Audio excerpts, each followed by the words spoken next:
Hi, I'm Bill Cook from Greenlee County Cooperative Extension in Duncan, Arizona. And it's a beautiful winter morning. We've just had a holiday. It appears that the gophers did not take a holiday. So gophers eat tree roots. If you look, you'll see that their holes are concentrated in the root zone of trees. Pretty obviously, that is not a good thing.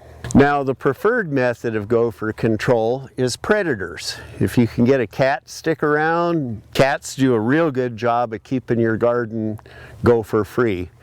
However, there's just one old cat hanging around here and she's not keeping up with the job, so we're going to do something about it. So this is a tool that can be purchased at just about any hardware store. This hopper on the top holds the bait.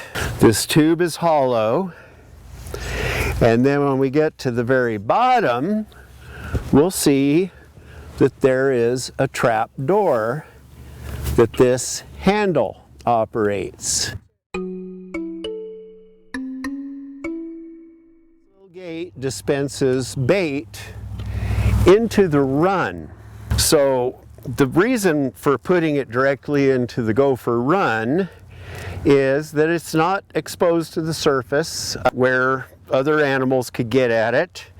It's underground in their tunnel, and they take this bait home, they put it in their pantry, they feed it to the family. Pretty soon you have no more gophers. When you're down at the hardware store buying yourself one of these, you'll want to make sure that you buy the compatible gopher bait. There's all kinds of grain baits that you can use for gopher control, but some of them are not made to feed through this tube, and you'll wind up with a plugged up tool and still have gophers. So the way they work is, I've been out here taking care of this area. You'll see the mounds, and those mounds are an air hole. And when you have a group of mounds, they're all connected by gopher runs. So what we're looking for is the run. So we take this tool, we go between holes, and that's pretty firm. So that's not a run. We come over here,